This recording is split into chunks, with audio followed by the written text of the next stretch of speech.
O primeiro CineVitor de 2016 começa na praia, na areia, com convidados muito especiais. Mas esses convidados, é claro, que não estão aqui na areia, porque a gente vai falar de um filme que não tem nada a ver com esse clima praiano, já que ele se passa numa tempestade de neve. Vamos falar de Os Oito Odiados, novo filme de Quentin Tarantino, que esteve no Brasil ao lado do ator Tim Roth para divulgar o filme. A gente participou da coletiva de imprensa e mostra agora para vocês os melhores momentos. Com uma carreira consagrada e com muitos sucessos no currículo como Cães de Aluguel, Kill Bill e Pulp Fiction, Quentin Tarantino volta aos cinemas nesta semana com Os Oito Odiados, seu oitavo filme. Confira agora os melhores momentos da coletiva de imprensa, que contou com a presença do cineasta e do ator Tim Roth.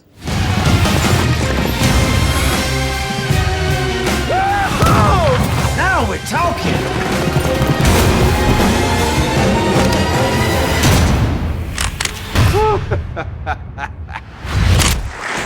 Mr. Quentin Tarantino.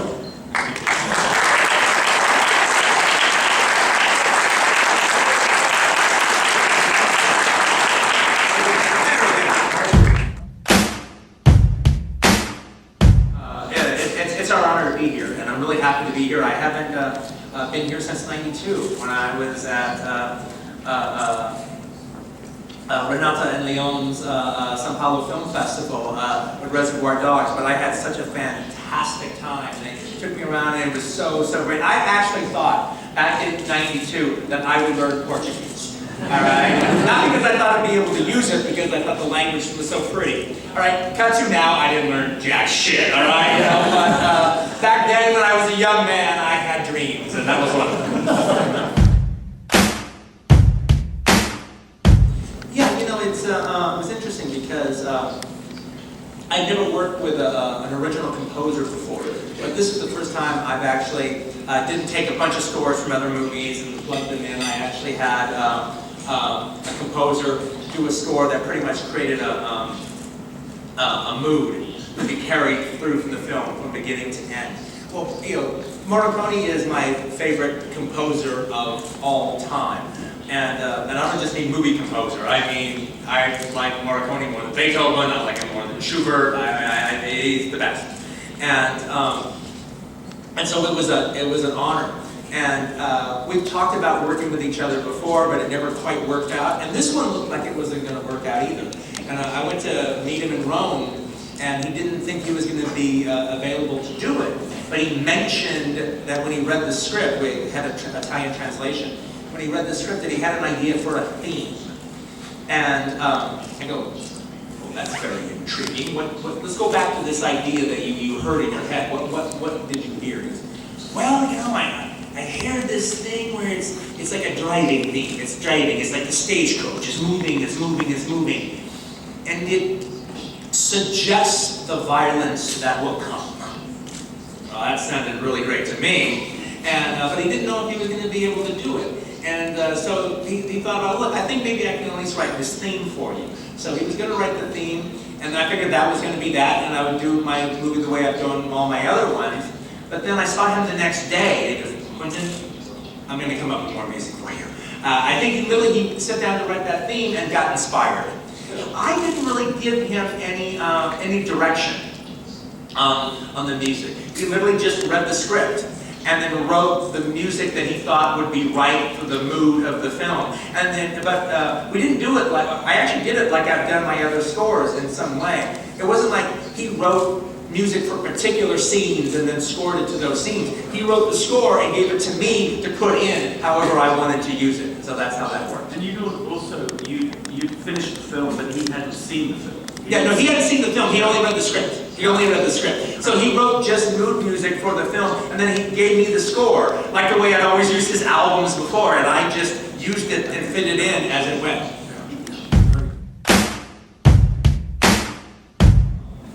Because one of the things I wanted to do in this film was present no heroes. Nobody was a hero. Nobody, there's no moral center for you to attach yourself to. I wanted everybody to more or less be a bad guy, or more or less could be a bad guy in another film. At the very least, everybody's questionable. You can't trust what anybody says about anybody. You can't trust what they say about themselves. and you just have to watch the film and just figure it out. One of my ideas was less than basing it on other movies. Was if you grew up watching a lot of the Western TV shows of the '60s, like Bonanza or The Virginian or High Chaparral or some show like that. Normally the episodes weren't about the lead characters on those shows. It was usually the guest star. And the characters were always a little shady. They always had some past. They were haunted by some past. And you didn't quite know morally where they stand. You had to watch the whole episode to find out were they a good guy or a bad guy.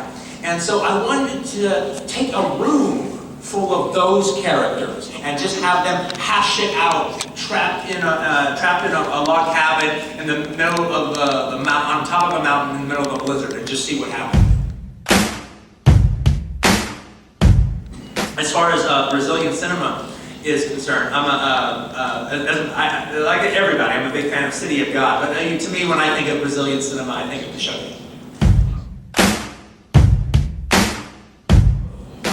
But what I liked about Orange, Mr. Orange, was I was an English actor pretending to be an American actor, pretending to be a bank robber, and pretending to be a cop all at the same time. It was unbelievably complicated and fucked with my head, and I really enjoyed it.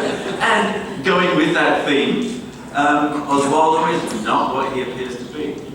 The thing that's interesting about these characters in the Hateful Eight movie is a certain section of them are improvising. Quentin scripted it, but they're improvising, and so we have to. There's an equivalency between the two. A roll with the punches. Oh yeah, they have to figure it out. They're winging it as they go. Well, well, well. Looks like Minnie's haberdashery is about to get cozy for the next few days. Yes, it does.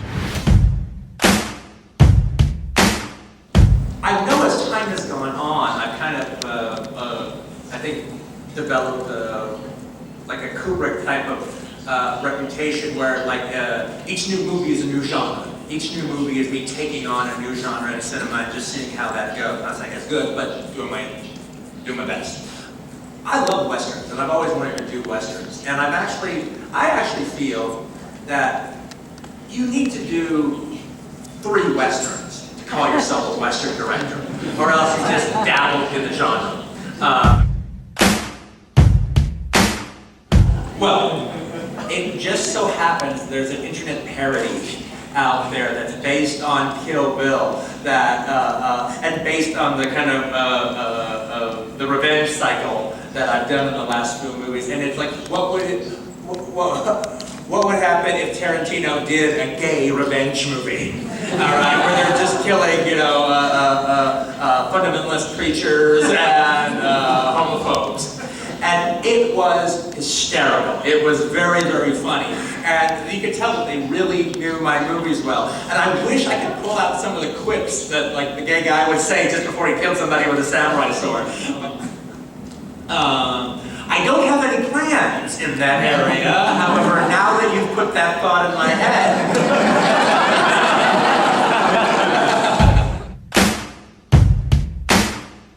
Yeah. Well, I find the man to be the same man. I find that when, we have very limited finances, resources, but we made Reservoir Dogs in 5 weeks, and but the material was invigorating and wonderful to explore as the material in Hateful Eight. That hasn't changed. But now when I come to a set, it's a very different set, a different environment when now working with Quentin. He's sort of found a way of relaxing everybody, getting everyone into a party spirit, and there's music playing, and I think everyone's working, and everyone's very, very focused. But I liked watching him direct each of us.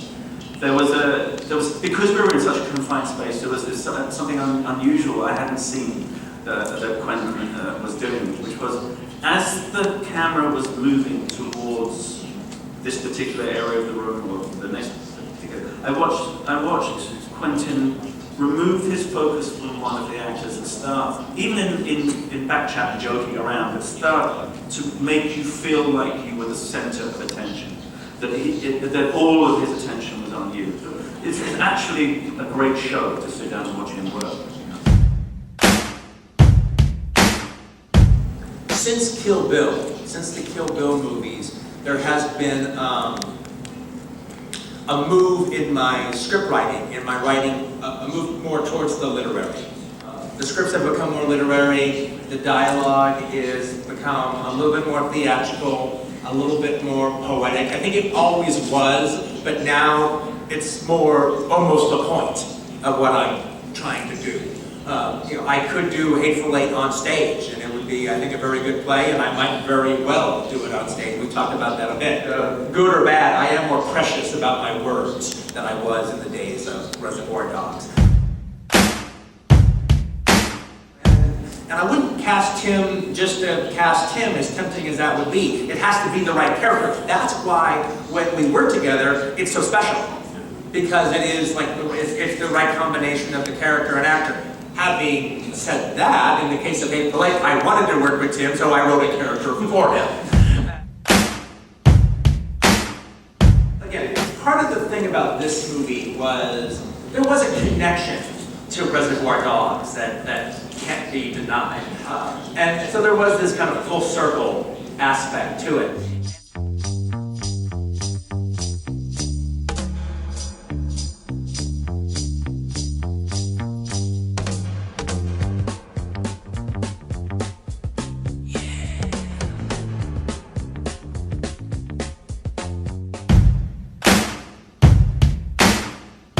There's a lot of really fantastic actors out there that I haven't worked with that are wonderful. But just because an actor is a terrific actor doesn't mean that they can say my dialogue. My dialogue isn't for everybody. You need to have the kind of voice, you need to have the kind of mouth, and also in particular the sense of humor. You have to really flow through this kind of dialogue. It's very specific kind of writing. It's very unusual, very unique to Quentin. But you have to be able to handle it, and you have to be able to handle it well. It was wonderful working with Jennifer, but one of the things that was exciting was, in this case, yeah, I did write John Luke for Kurt Russell, I wrote Oswaldo for Tim, Michael, Sam Jackson. They were all written for those characters. Those characters were written for those actors. Consequently, it made, at least on the page, one of the exciting was writing Daisy Domergue and not knowing who I was writing it for. And so Daisy could just emerge on the page as she was. I wasn't fitting her to an actor's strengths or not. I think Daisy Domergue is maybe the strongest, most dangerous character in the entire film. This here is Daisy Domergue. She's wanted dead or alive for murder. When that sun comes out, I'm taking this woman to hang. Is there anybody here committed to stopping me from doing that? And then, so there was a real excitement about finding the right person to play Daisy. And because, like I said, there's an aspect connected to the 90s when it comes to this movie, I realized that I really needed an actress from the 90s. And so I met a few different actresses, and Jennifer came in, and she auditioned, and she did a really good audition. And but Jennifer gave me just a little bit of a hint of that I could put that faith in her. And what I ended up doing was going home and watching a bunch of Jennifer Jason Leigh movies. And I wanted that kind of performance, that kind of acting. You know, one of the things about her roles in the 90s is the movies were built around her performance. She can give a performance in a movie, the movies were built around them. And that's what I needed to have for Daisy. The color red has definitely colored my palette, to be sure. However, just the way the color red in life has different meanings depending upon how it's used and the contexts that it exists. The same thing for blood in cinema. I mean, blood in real life, it's not so pretty. It's very scary. You know, even if you cut your hand in one of those weird areas where it bleeds profusely, even though it might just be a little minor nick, and it's not very dangerous, and you're not in any danger, it scares you. However, in movies, it's not real blood. It's corn syrup. You know, it's raspberry pancake syrup. It actually tastes good. So we're talking about make-believe. We're talking about fantasy and fun. And so you can literally use it as paint. To me, it's like paint. But sometimes the paint is meant to be horrific. And sometimes the paint is meant to be sobering. Sometimes it's meant to be pretty. Sometimes it's meant to be visually arresting. And sometimes it's meant to be funny. Is not what he says he is. Move a little strange, you're gonna get a bullet. Not a warning, not a question, a bullet.